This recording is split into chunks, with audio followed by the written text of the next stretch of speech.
आज देखिए इस कार्यक्रम के जरिए हम समझने की कोशिश कर रहे हैं उत्तर प्रदेश के विकास के साथ साथ हम चर्चा आज आत्मनिर्भर भारत की कर रहे हैं। और इस वक्त हमारे बीच अतुल गर्ग जी मौजूद हैं। सर, आपका एक बार फिर से स्वागत करती हूँ। और सर, आज या फिर जिस समय हम ये कार्यक्रम कर रहे हैं, अभी जो पहलगाम में आतंकी हमला हुआ, हर कोई जो देश का वासी है वो परेशान है। आपने इससे पहले जब पुलवामा में हमला हुआ उसका जवाब दिया था, उरी में हमला हुआ उसका भी जवाब दिया था। लेकिन सर, अब ना देश जवाब नहीं चाहता है, देश अब बदला नहीं चाहते हैं। देश चाहते हैं कि आप आतंकवाद का पूरी तरह से खात्मा करिए। देश आपसे जानना चाहते हैं कि आपका प्लान अब है क्या आतंकवाद के खात्मे पर। सर देखिए, आतंकवाद तो दुनिया में कोई भी देश नहीं चाहता है और कोई भी देश अपने हितों पर हमला होता हुआ नहीं देखना चाहता है जी। कोई ना कोई तो कारण ऐसा होता है कि एक लिमिटेशंस हैं, तभी हर आदमी फौज बनाता है जी।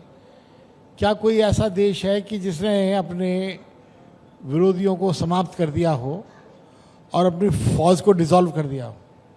इसका मतलब ये है कि हम आतंकवाद को समूल नष्ट करने का प्रयास कर भी रहे हैं, कई बार कर भी देते हैं, लेकिन ये कभी भी हिस्ट्री में ऐसा हुआ नहीं है कि जो खास तौर से लोकतांत्रिक देशों में जहाँ पर आज़ादी होती है उस आज़ादी का फ़ायदा उठा करके कुछ लोग उसका नाजायज अपना काम ना करें जी।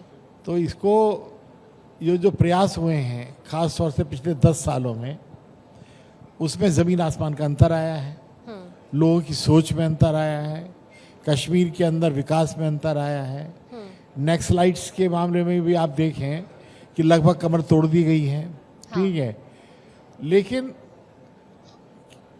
आतंकवाद पंजाब से भी खत्म किया गया, समूल खत्म हुआ, कांग्रेस के टाइम पे खत्म हुआ जी। लेकिन छुटपुट नारेबाजी तो अभी भी होती रहती है। तो इसको समूल नष्ट करने का जो प्रयास है उसमें कोई कमी नहीं कर रही है सरकार, और जनता का भी सहयोग मिल रहा है। और मुझे ऐसा लगता है कि कोई बहुत बड़ी सफलता निकट भविष्य में हम लोगों को मिलेगी। सर, हम भी उम्मीद करते हैं कि जरूर इस बार का परिणाम ऐसा होगा कि पाकिस्तान को भी जिंदगी भर ये याद रहेगा अगर आप इस तरह का कृत्य भारत के साथ करने की कोशिश करेंगे। सर, अब सवाल ना मेरा आपसे गाजियाबाद को लेकर भी है, क्योंकि जाहिर तौर पर गाजियाबाद की जनता ने आपको भरपूर प्यार दिया है, लेकिन यहाँ के लोग ट्रैफिक की वजह से बहुत परेशान हैं। अभी आपका कोई प्लान है इसको लेकर? सर, ये जो भारत है ये दुनिया की सबसे बड़ी आबादी वाला देश है जी। और लोगों की जो इच्छा होती है वो एक नामी ग्रामी जगह पर रहने की है।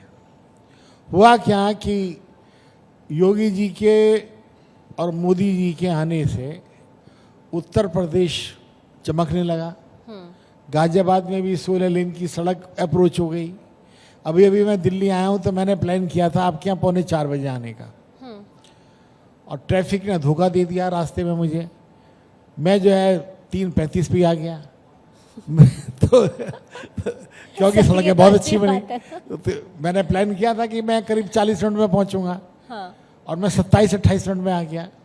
ठीक है रही तो, लेकिन गाजियाबाद अगर विकास कर रहा है और यहाँ की पर जो डेंसिटी है वो लगातार बढ़ रही है, तो लगातार विकास की गति भी तेज चल रही है।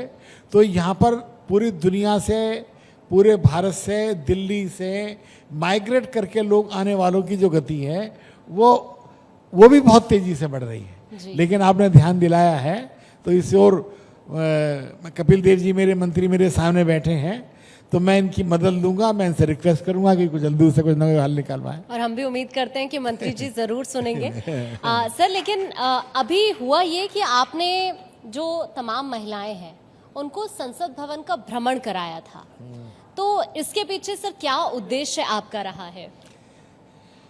क्या कि बहुत सारे लोगों को यही नहीं पता था कि वो संसद भवन जा सकते हैं। हाँ, ये उनका अधिकार है। तो जब मैं मेंबर ऑफ पार्लियामेंट बना तो किसी ज़माने में मुझे याद आया कि मैं अपने पिताजी के साथ 2 या 3 दफ़े पार्लियामेंट में गया। मैंने खुद पीलू मोदी की मधुलिमा की स्पीच गैलरी में बैठ के मैंने सुनी है, तो मेरा मन हुआ कि लोगों को ये पता पड़ना चाहिए, तो मैंने ये अपने कार्यक्रमों में इसका अनाउंसमेंट करना शुरू किया। आश्चर्यजनक हुआ कि महिलाओं में बहुत ज़्यादा जोश है। अभी तक महिलाओं के 3 ट्रिप जा चुके हैं वहाँ, और सोमवार मंगल में 2 ट्रिप और जा रहे हैं। 118 महिलाओं की लिस्ट है मेरे पास। तो क्योंकि वहाँ पर भोजन मैं चाहता हूँ करके जाएं लोग, तो वहाँ पर इतने लोगों की एक साथ भोजन की व्यवस्था नहीं हो सकती थी, तो मैंने रिक्वेस्ट करके उसको 2 ट्रिप में बांटा। तो ये मेरे लिए भी बहुत आश्चर्यजनक खुशी की बात है कि महिलाएं जा रही हैं। रहा उद्देश्य का सवाल, तो जैसे देवी देवताओं के मंदिर होते हैं, ये हमारा भारत माता का मंदिर है। तो यहाँ पर कानून बनता है, यहाँ लोगों के भाग्य लिखे जाते हैं। ये गर्व का, ये लोकतंत्र का एक प्रतीक है। तो लोग की बहुत रुचि है, तो देखने का मन करता है, लोग जाते भी हैं। और वहाँ जा कर के कभी आप भी आइए अपनी टीम को लेकर के, आप तो खैर रोज जाते ही हैं वहाँ लोग, आप लोग तो वहाँ बैठते ही हैं। तो आप वहाँ देखेंगे कि जो लोग पहली बार संसद जाते हैं वो इतने भावुक होते हैं। कई लोग तो जो है वो टोपी लगा के जाएंगे, कोई साफा बांध के जाएगा, कोई हाथ में तिरंगा झंडा लेके निकलेगा। तो वो देश की भक्ति से ओतप्रोत होकर के वो देखने जाते हैं। बिल्कुल सर, अभी जैसे वक्फ बिल कानून बना, तो अभी अगर हम देखें तो उत्तर प्रदेश के अंदर ज्यादातर संपत्ति है वक्फ की, लेकिन एक बहुत खूबसूरत तस्वीर उत्तर प्रदेश से निकलकर ही सामने आई कि शांत उत्तर प्रदेश नजर आया। मुर्शिदाबाद में, बंगाल में बहुत हिंसा हुई। सर, ये आप योगी सरकार की कितनी बड़ी उपलब्धि के तौर पर देखते हैं, और क्या यही एक मजबूत शासन की तस्वीर रही जो उत्तर प्रदेश से वक्फ कानून के बाद निकल कर आई?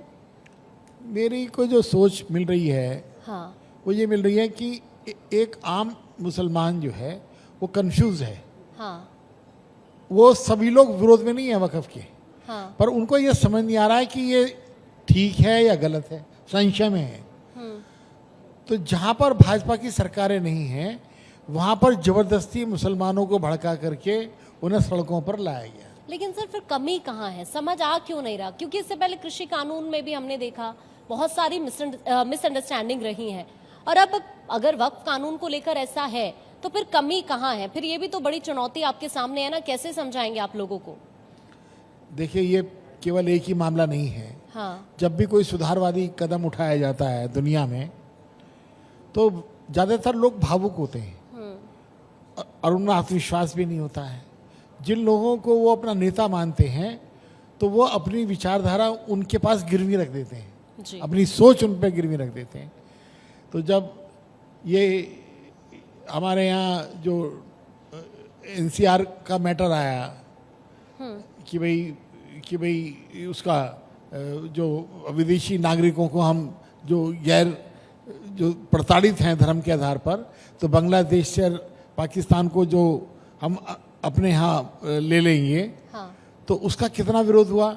और ये कहा इन कुछ दुष्ट नेताओं ने कि ये हमारी नागरिकता समाप्त करने का कानून है। और मोदी जी, अमित शाह जी, योगी जी सब ये समझाते रहे ये नागरिकता देने का कानून है, समाप्त करने का कानून नहीं है। NRC है। गाजियाबाद में कभी कोई प्रदर्शन नहीं होता इस इशू पर, एनआरसी पर। गाजियाबाद में भी प्रदर्शन हो गया, ठीक है, और हम लोग समझाते रह गए, लेकिन बात गई। अब सब लोग समझ गए हैं कि हाँ भी ऐसी कोई बात नहीं है। 3 तलाक पर जी आपने हमारे धर्म पे हमला कर दिया, अब कोई दिक्कत नहीं है, अब सब लोग ठीक ठाक हैं।